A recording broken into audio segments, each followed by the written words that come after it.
Hello, and welcome back to the Hounding Harmony Dog Training Podcast. As we get deeper into the holiday season, it is more and more tempting to share our food with our dogs. And today I'm going to talk to you about how to do this safely, if you should do it, and what are the dangers involved. I get it. It's super fun to be able to share what you're eating with your dog. However, sometimes it can be very dangerous. So, we're going to talk about some parameters to make sure that we stay in the safe zone and out of the vet's office.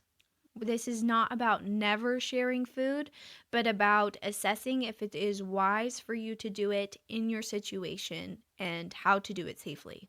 I personally share some ingredients with my dogs. Emphasis on ingredients because I'm primarily doing whole foods that I know everything that's in it because it is one ingredient. And my dogs help clean up the high chair. I have a toddler. We started baby led weaning like a year and a half ago. So they have been getting steady increments of human food for a while. So, I'm going to talk to you about how we can do this safely and guilt free. So, first of all, we need to talk about why giving human food can be so dangerous for our dogs. Dogs have different digestive systems than humans. They weren't built for the variety of foods that a human diet has. Think about what they would eat in the wild, just naturally off of instinct. A prey animal with all of its organs and stomach contents. So that's meat, minerals, grains, and whatever other stuff that they can forage in the wild. What they're not typically finding is high sodium foods, high fat foods, and high refined sugar, which is in human diets quite frequently. And their tolerance for those things is quite a bit lower. They also have sensitivities to certain compounds and chemicals that you may not be cognizant of. So, the long term effects of sharing foods, and short term, honestly, one would be digestive upset. We've all seen this. They get diarrhea, vomiting, and from those things they get dehydrated, which that in itself could be a really simple fix that self-resolves. However, if they get too dehydrated, they may need to get into the vet to get some IV fluids. Obesity, obviously, this is going to predispose them to further disease like arthritis, diabetes, and pancreatitis, but also like almost every other disease ever is made worse by obesity. A lot of our foods are extremely calorie dense, and it makes it really easy for dogs to overfuel their body because usually they're intuitively eating their food or they're on a strict diet and routine. And when you give them a potato chip, which has way more calories than a kibble of dog food, they're going to feel like they need to eat so much more food and end up getting a bunch more calories than they need. Thus, they gain weight. Now, the big one that we would talk about, especially in the vet scenario, is pancreatitis. Pancreatitis is the inflammation of the pancreas, which is caused by having too much fat in the diet, or they're obese, and or a plethora of other factors, but we see it a lot from an improper diet.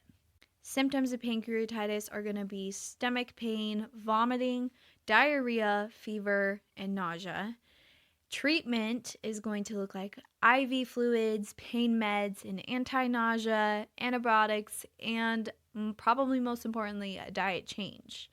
Mild cases of pancreatitis can resolve in days, and severe cases, unfortunately, can cause organ failure and even death.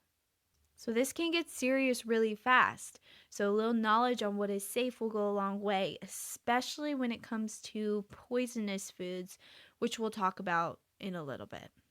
And this will also create behavior habits. So if you're feeding them during dinner time from the table, they're going to learn that cause and effect of when the people eat dinner, I get treats, so I should be as close as possible staring at them while they take a bite, hoping for a crumb to drop. Dogs learn patterns super fast, so where a reward shows up, the behavior will repeat. I really recommend that if you're going to share food, to do it intentionally in an environment that you don't mind them repeating. So, for instance, we have our dogs wait to clean up underneath the high chair until we're done with dinner, so they're not allowed in the dining room. And then if I'm doing dinner prep, I don't let them pick up things as soon as they fall. I make sure that they're out of my kitchen because I hate tripping over a dog. It'll trigger me so fast. And then when I drop something, they know they don't just swoop in. They wait for me to invite them to pick it up. That way I can make sure they're not getting anything poisonous. Okay, so what foods do we need to avoid? We need to avoid things that are salt heavy. They have the high sodium. This is going to cause dehydration in our dogs. It could cause high blood pressure and stress on kidneys, and even salt poisoning, which is going to cause a severe body-wide hydration because salt is an osmotic, which means it's pulling fluid out of cells, so pulling fluid out of their vascular system and storing it in places that aren't helpful.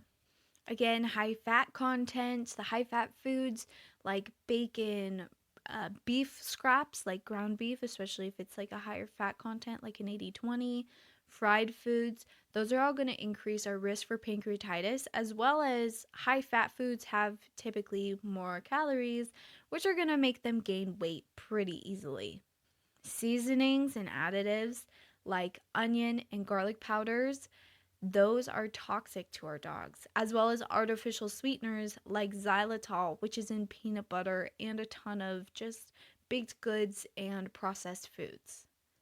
Sugar and other processed ingredients, just like our highly just junk food, right? There's so many chemicals in there. Dogs are not made to deal with those. Honestly, humans aren't really, but we have made ourselves used to it. These are going to cause weight gain and inflammation over time. So just stay away from those as well. I promise I'm going to tell you things you can feed them, but now we're going to talk about poisonous and dangerous foods. Some of these might be surprising to you. I did not know that grapes and raisins were poisonous to dogs. And honestly, I believe cats as well. Cats should just stay out of all kinds of things. Cats are so sensitive. But grapes and raisins can cause kidney failure in our dogs. Symptoms of this are going to be increased drinking, increased urination. They're going to be tired and they're going to start to get weak. So that is definitely something that if they have consumed quite a bit of them per their body mass, so like if it's one grape in a black lab that weighs like 90 pounds, I'm not going to really worry about it. I'm going to watch for these symptoms, but I'm not going to panic. If it's a grape, and if it's one grape and it's a 3-pound teacup poodle, then I would probably worry about it and I would definitely watch for these symptoms and maybe even just get a appointment because that's a large percentage of a toxin going into this dog per their body mass. We kind of touched on these already, but onions and garlic, they are going to damage the red blood cells in your dog, which means that it's interfering with the oxygen transfer across the body. So if their body can't get the air that they are breathing, that can be really bad. So you're going to see vomiting, diarrhea, lethargy, which is when they're tired, weakness, and pale or bluish gums. Again, be mindful of body mass per amount of toxin. We're trying to completely avoid these. I'm only talking about that if they accidentally get into these toxins. You should never intentionally feed your dog any of the things that we're talking about on this list. Something everyone knows is chocolate. What they don't know is the reason that chocolate is toxic to dogs is because of the caffeine content within the chocolate. So anything caffeinated is a no-go for our dog either. It's going to affect their heart and their nervous system. So they're going to have an increased heart rate. They're going to be hyperactive, panting, maybe even having seizures. Something that's really helpful is online, literally just Google chocolate calculator. And so if your dog gets into any chocolate, you're going to be able to put in their weight, the type of chocolate, and how much they ate because dark chocolate is more toxic than milk chocolate. And it'll help you decide if you need to take your dog into a vet or if you can just watch for these kind of symptoms. Something I wasn't aware of is macadamia nuts are also toxic to dogs. They're going to cause vomiting, lethargy, fever, weakness, and ataxia. Ataxia is when they are off balance, they can't quite get their balance. And finally, on our list is bones that are going to splinter. This is going to be cooked bones, narrow bones, poultry bones. You should never give a poultry bone to a dog because they are hollow. So, if you want to give your dog a bone, the bigger the better, and raw. That's going to help it not to splinter and to actually be helpful for their teeth and really work their brain. The reason the bigger the better is because if a bone is so big it is impossible for it to get stuck, that's great. If a bone is small enough that they could swallow it, they could get it stuck between the upper teeth on the roof of their mouth, that's a problem. If they could get it stuck in their trachea or their esophagus, it's a whole thing, and it could be a surgery. It could be a really big vet bill just because you wanted to give them a treat that just wasn't safe. So I really recommend getting in contact with a local butcher to get some bones, or choose the bones at the Tractor Supply store that are giants. Like, you want the ones that are pretty big that they can't swallow whole or put in fully in their mouth. When they have a bone stuck, you're going to see some labored, difficult breathing, drooling, vomiting, and excessive gulping. They could be dry heaving as well. This is the kind of thing you don't want to wait on at all. If you think that there is a bone because they are uncomfortable, we need to get it taken care of because they could try to get it out themselves, and the more that they aggravate that area, they might cause more tearing, more irritation, all kinds of not fun stuff. The first line of defense when a dog ingests a toxin, not a blockage, but a toxin, so like our grapes and raisins, onions and garlic, chocolate and caffeine, xylitol, macadamia nuts, the first line of defense is to get them to vomit that back up. So if you think that your dog has ingested these toxins, or you know that they have, and it's enough to be a toxic level, you need to just immediately call your vet so that they can induce vomiting in your dog and avoid the whole cascade of events in their body that cause these poisonous outcomes. Now, here's the fun part: safe foods to share in most cases. Keep in mind, not every dog should eat human food. Not all of these foods are going to be safe for every dog. Sharing food with your dog is just for fun. It is not necessary whatsoever. So some safe options you could do are carrots, green beans. You can do canned green beans, just make sure they're low sodium. Same with any canned option on this list. No sugar additives, stuff like that. You can do apples. I recommend no seeds because there is arsenic in apple seeds. However, I have fed many animals, many apple cores. No one has died, but I didn't know that they were poisonous at the time. So, do with that what you will, but avoid the seeds. Blueberries are apparently safe, but they're expensive, so I don't know why you would be sharing blueberries with your dog. I have a toddler that eats enough as it is. Plain, cooked, or boiled chicken, turkey, or beef without excess fat and with minimal fat in the cooking process. I don't really like to share meat with my dog like at all because I don't want that risk of the excess fat or the seasonings, because I'm not cooking them a meat protein just for them like ever. So this is just too much effort for me. Sweet potato is another good one. I've given it raw. I've given it cooked before. As long as it's not seasoned, you haven't added any extra butter, that kind of thing. This is a good, safe option. There's actually several treats out there that are like a sweet potato base. There's even recipes for some treats like that. So that one's really fun. You can also do peanut butter, but you need to check the labels and make sure that there's no xylitol in it. And be aware that peanut butter is a high fat and it has added sugar. So make sure you're not giving them too much. A spoonful of peanut butter for you as a 150 to 200 pound adult is not going to have the same effects as a spoonful of peanut butter for your 50 to 60 pound dog. You see, if you take that body mass It's basically 3 times the amount of peanut butter for their dog because of the body mass. So whenever you're sharing something, don't think about a portion that you would like. Think about a portion that is appropriate for their body mass size. If you have an itty bitty dog, you should be feeding the teeniest, tiniest little human food portions. Some dogs are going to have a higher resilience to human foods. They might be higher activity.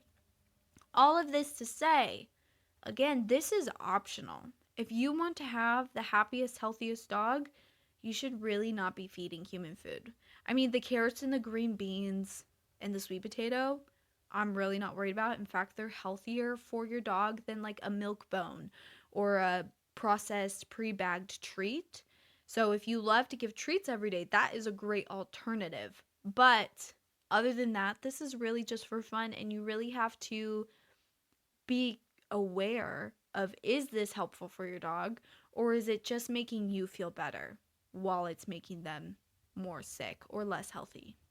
So, in summation, sharing food with your dog is not inherently bad. You just need to do it with intention. There are safe and healthy ways to do it and unsafe ways to do it. So, if you're not sure, we live in the age of Google. A quick Google search is going to tell you almost everything you need to know about if this food is safe or if it's not. And if you're not sure after the Google search, it's a no. So I hope you found this episode helpful. If you know someone who is always feeding their dog little scrappy foods and treats, go ahead and share this episode with them. I'm sure that they will love the education to be able to feel more confident and more aware about their dog's health. And I hope you have a fantastic day, and give your dog a teeny tiny little treat for me. Maybe just give them a kibble and pretend it's a treat. That's actually the best treat that you could give. Thank you so much for tuning into Hounding Harmony Dog Training. If you found this episode helpful, it would mean the world to me if you'd follow the show and leave a quick review. This helps other dog owners find the support that they need too. For more tips, training help, and encouragement, follow me on TikTok and Instagram at HH_dog training, or you can check out the resources in the show notes. Until next time, keep hounding that harmony.